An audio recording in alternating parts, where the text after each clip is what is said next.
क्या इनकी डिमांड है? सर एक बार नीचे आ जाओ, आप लोग नीचे आ जाते हैं। तो क्या हमारी मांगे पूरी नहीं हुई तो पूरा आंदोलन तो होगा। सर आप भी आए, थोड़ा सा बताइए कि क्या क्या कुछ हमारे मुद्दे हैं, उनके लिए हम निरंतर कोशिश कर रहे हैं। अभी हम वाले समय में पता लगेगा, लेकिन आप कम से कम तख्त पर आइन तो सही।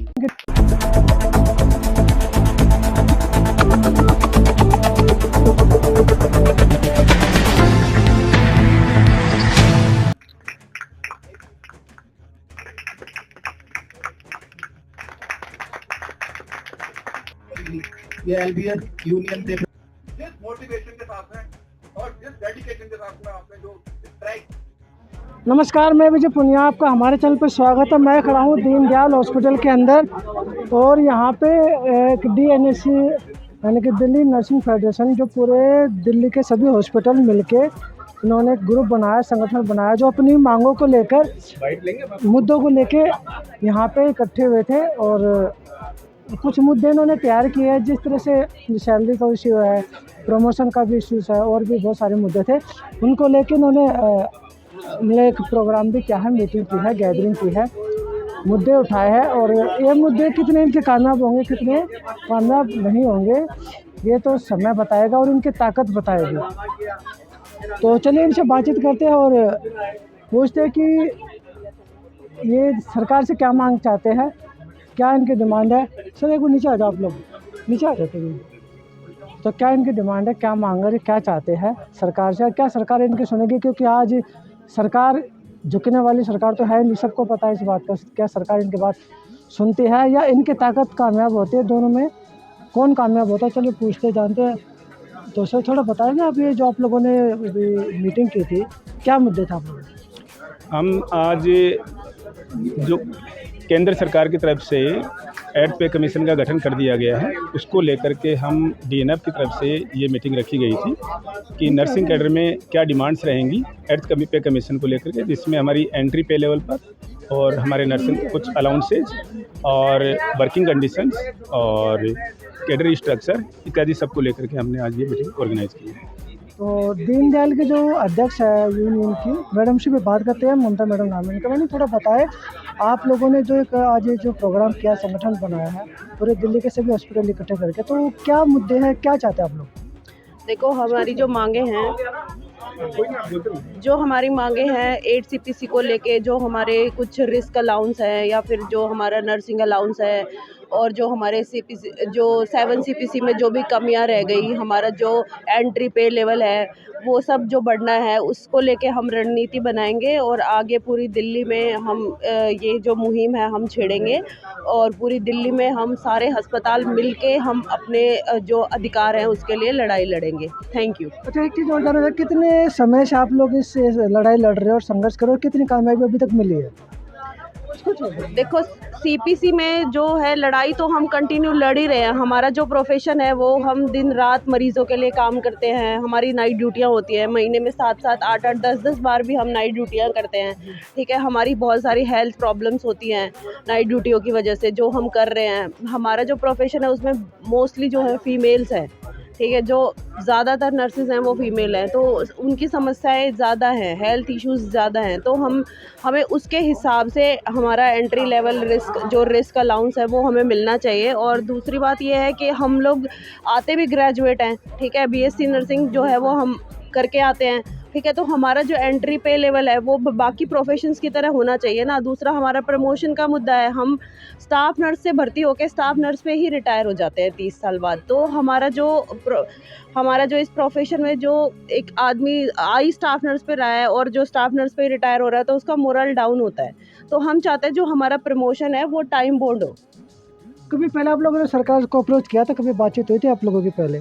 हम बहुत बार बातचीत कर चुके हैं। कितनी सुनवाई हुई थी अभी तक? देखो, सुनवाई तो कुछ नहीं हुई, हमारा वही है, प्रमोशन का तो संघर्ष जारी है। लेकिन एक चीज़ और बताना चाहूँगा कि अभी दिल्ली के अंदर जो 4 इंजन की सरकार चल रही है, भाजपा की सरकार चल रही है, वो कभी झुकते तो है नहीं। क्योंकि किसानों ने भी आंदोलन किया, स्टूडेंट यूनियंस में, जो प्रोफेसर्स ने भी किया, जनता मंत्री में देखता रहता हूँ। आप लोग कहाँ तक कामयाब मैम मोरल डाउन नहीं करा आप लोगों का, जस्ट पूछ रहा हूँ। देखो हमारी कोशिश रहेगी, ऐसा कुछ नहीं है, सरकार हमेशा कर्मचारियों के हित में ही होती है, ऐसा कुछ नहीं है, ठीक है। मैं किसी सरकार की बुराई नहीं कर रही यहाँ पे कि कोई सरकार, हाँ ठीक है, सरकार मैं ये है कि देखो जो सिचुएशन है ना उसकी गंभीरता को समझते हुए सरकार हमारी मांगों को भी समझेगी, ऐसा कुछ नहीं है, और हम आखिरी दम तक ये लड़ाई और आप लड़ेंगे। लोग भी बात कर रहे थे कि एक बड़ा आंदोलन ही होगा पूरी दिल्ली के अंदर।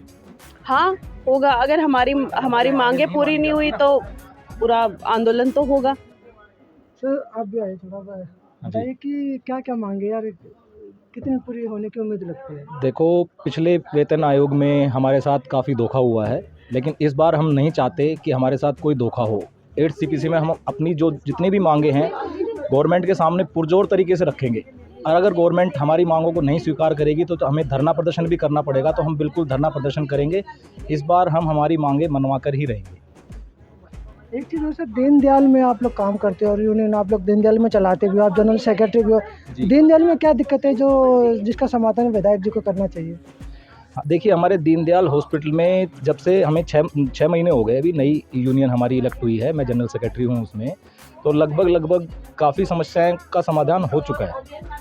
कुछ समस्याएं हैं जैसे कि हमारे नर्सिंग प्रोफेशन से रिलेटेड ही हैं, जैसे हमारे कई मुद्दे हैं, जैसे कुछ लोगों को OT अलाउंस का भत्ता है वो नहीं मिल रहा है, कुछ हमारे मुद्दे हैं, उनके लिए हम निरंतर कोशिश कर रहे हैं। अभी हम MD जो हमारे डॉक्टर मृगेंद्र दास जी हैं, उनके साथ भी हमारी हर महीने 10 तारीख को एक मीटिंग होती है। उस मीटिंग में हम जो हमारी समस्याएं निरंतर उनके सामने पेश करते हैं, और अभी उम्मीद जगी है कि हमारी समस्याओं पे धीरे धीरे काम हो रहा है, तो समाधान निकल रहा है। तो अभी हमें उम्मीद है कि सरकार हमारी बातें सुन रही है। अगर गंभीरता से नहीं लेगी सरकार हमारी बातों को, तो हम आगे मुद्दे आंदोलन करेंगे। अगर बात करें पिछले 10 साल को लेके, तो केंद्र सरकार ने और दिल्ली सरकार ने आपके यूनियन के साथ कभी बातचीत की या समाधान निकाला, या आप लोगों की जो भी बातें आप लोगों ने मंच पे भी रखी है उन पर कभी सुनवाई हुई थी?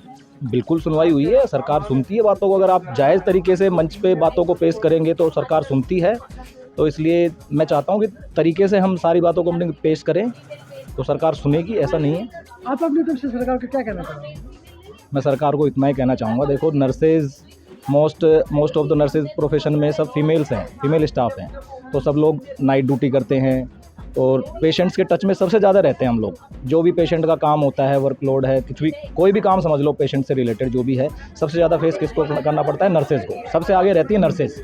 कुछ भी इन्फेक्शन से लड़ाई करनी, कुछ भी कंट्रोल, कुछ भी करना है, किसी भी चीज़ से रिलेटेड मुद्दा है, सब में नर्सेज आगे है। तो हम चाहते हैं कि नर्सेज पे विशेष ध्यान दे सरकार, जो उनकी मांग है, जायज़ मांगे हैं, रिस्क अलाउंस है, नाइट ड्यूटी अलाउंस है, इन सबको देखा जाए और हमारे सुझावों को माना जाए, यही उम्मीद करेंगे। धन्यवाद। तो ये तो जनरल सेक्रेटरी पवन यादव जी जिन्होंने बातें रखी अपनी दीनदयाल हॉस्पिटल के अंदर, ये जनरल सेक्रेटरी की पोस्ट पर काम करते हैं यूनियन की, और इन्होंने अपनी बातें भी रखी है और समस्या भी बताई कि दिल्ली के अंदर सभी नर्सेज में क्या क्या दिक्कतें आती है, क्या क्या समस्या आती है, प्रॉब्लम है, बहुत सारी दिक्कतें समस्याएं, जिसमें इन्होंने ये भी बताया था कि डॉक्टर्स जो है परचेजिंग करते हैं, लेकिन और नर्सों को जो है उसकी देख रेख के लिए रखा जाता है, मलाई वाले पद जो है डॉक्टर लेते हैं और नर्सेज को जो देखा जाता है। तो मैं विजय पुनिया, मुझे दीजिए इजाज़त, धन्यवाद। अपना शक्ति प्रदर्शन एड पे कमीशन के पहले DNF की एक बड़ी कॉन्क्लेव के रूप में करेंगे, ये मुझे बहुत अच्छा लगा, ये बहुत अच्छा मूव है। इसके साथ में मैं एक चीज बड़ी ऐड कर देना चाहता हूँ कि हम लोग आज सोशल मीडिया का समय है, फेसबुक पे रहते हैं, इंस्टाग्राम पे रहते हैं, यूट्यूब पे रहते हैं, और एवरेज में निकालूं शायद आप लोगों को खुद को भी नहीं पता हो, आप सब लोग जैसे आप एक मतलब डबल रोल प्ले कर रहे हैं अपने घर में, कि आप वर्किंग भी हैं, हाउसवाइफ भी हैं। हाउसवाइफ तो हमेशा रहेंगी, जो फीमेल डोमिनेंट हमारा कैडर है। आप देखोगे जाकर के सेटिंग्स में अपना चाहे एंड्रॉइड फोन है या iOS फोन है, आप 4 से 5 घंटे हमारे रील को स्क्रॉल करते हुए, यूट्यूब शॉर्ट्स को स्क्रॉल करते हुए या फेसबुक को स्क्रॉल करते हुए हमारे निकल जाते हैं। मैं चाहता हूं कि सोशल मीडिया का जमाना है, सोशल मीडिया में सबसे स्ट्रॉन्ग प्लेटफॉर्म जो है ट्विटर, जो आज के समय में जिसका नाम X है, कृपया सभी, और ये मैं बहुत ही जिम्मेदारी के साथ में एक बात कह रहा हूँ कि आने वाला पे कमीशन जो है वो धरातल पे तो आपको लड़ना ही पड़ेगा, साथ में सोशल मीडिया पे आपको बहुत ज्यादा मजबूत होना पड़ेगा। और दुनिया का सबसे मजबूत प्लेटफॉर्म। हालांकि मैं किसी की यहाँ पर बुराई करने के लिए नहीं आया हूँ कि किस सरकार की क्या नाकामी रही। हमारा भारत का इंडिजिनस प्लेटफॉर्म होना चाहिए था, जो कि संभव भी था 4 साल पहले, नहीं हो पाया। तो हमें इंटरनेशनल प्लेटफॉर्म, जिसमें हमारी सरकार भी चल रही है आज की डेट में, अक्ष पे हम सभी को आना पड़ेगा। साथ में मैं डीएनएफ से रिक्वेस्ट करूंगा कि डीएनएफ का ऑलरेडी एक यूट्यूब चैनल है, डीएनएफ का, जिसपे इतनी ज्यादा कोई फॉलोशिप नहीं है उसकी, लेकिन फॉलोअर्स नहीं है, लेकिन हम 8वें वेतन आयोग में कम से कम उसको यूटिलाइज करें।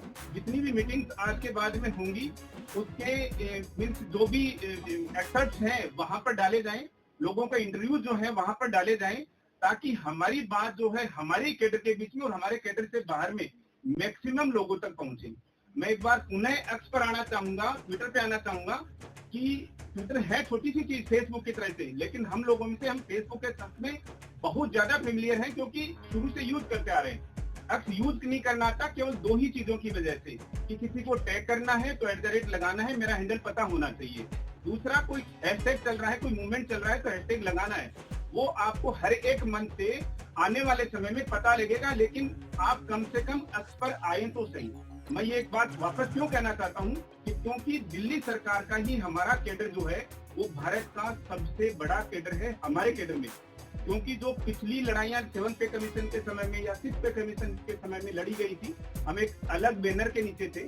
नाम लेना कोई बुरी बात नहीं है, लेकिन मैं नाम इसलिए नहीं लेना चाहता कि मेरा व्यक्तिगत दुख भी है कि लड़की लड़का हमने देखा, कुंडली हमने मिलवाई, सारे प्रोग्राम हमने किए, लेकिन जब लास्ट में वो क्या प्रोग्राम होता है जहाँ पर जो हमारे तो राजस्थान में उसको बाटका बोलते हैं, वहाँ पर बुलाया भी नहीं गया। ठीक है, तो मतलब वो सम्मान की बात होती है। वो तो मतलब जो लड़के के पिताजी हैं अल्टीमेटली जाना उन्हीं को होता है, लेकिन हम अब सम्मान के रूप में जो हमारा घर का सबसे सम्मानित व्यक्ति है उसी को वहां पर बिठाना होता है, देखा जाए तो आप इस दुख को समझ सकते हैं। और मैं ये चाहता हूं कि जब दिल्ली का अकेला दिल्ली सरकार का, दिल्ली का मतलब दिल्ली सरकार का अकेला 10,000 के करीब का कैडर है, और डीएनएफ जब तैयार है कि हम केंद्र सरकार के अस्पतालों तक भी अप्रोच करेंगे। और ये नया भारत है, नया भारत का डायलॉग सबको पता है, घर के अंदर घुस करके मारता है तो हम भी, अब मारने वाली बात नहीं है यहाँ पर, कि हम भी उन घरों में जाएंगे और हम अपनी शक्ति बताएंगे कि आज के समय में दूसरे क्या हैं जो केवल और केवल प्रयोग करना जानते हैं, और हम क्या है जो कि एक साथ में लेकर के, जिन्होंने एफआईआर से ही नहीं अपने क्षेत्र में अलग अलग अस्पतालों में, बॉस ने बताया कि 4 अस्पतालों पर, बड़े अस्पतालों पर एफआईआर हुई थी। मैक्सिमम अस्पतालों से इंटीमेशन दे दी गई थी नजदीकी पुलिस स्टेशन में, जिसमें मेरे अस्पताल का भी नाम है कि भाई आप स्ट्राइक को खत्म करवाइए, अदरवाइज हम जल्दी से जल्दी इनको अरेस्ट करेंगे। और मैं तो 2 दिन से घर पे भी नहीं था, देखा जाए तो क्यों नहीं हम दूसरे अस्पतालों में भी, एम्स तो खैर हिस्सा ही नहीं था उस समय में, जिन अस्पतालों का नाम लेकर के वो लोग ये अपने आप दावा करते हैं सो कॉल्ड कि भाई हम पूरे के पूरे भारत को रिप्रेजेंट करते हैं, जिसमें एक बड़ा दुखद उदाहरण है रेलवे का, जिसमें आज तक ना तो फोर्स का जो नोमेनक्लेचर हो पाया है, देव की तो बात ही छोड़ दीजिए, जो कि नहीं हो पाया है। मैं समझता हूं कि डीएनएफ जो है उसके लिए सबसे बड़ा और सबसे अच्छा प्लेटफॉर्म हो सकता है, जिसके लिए हम काम कर सकते हैं। एक बार पुनः आप सभी लोगों से मैं रिक्वेस्ट करूंगा, प्लीज अक्ष पे आइए, कम से कम डाउनलोड तो कीजिए, चाहे आप एंड्रॉइड पे हैं या iOS पे हैं, अपने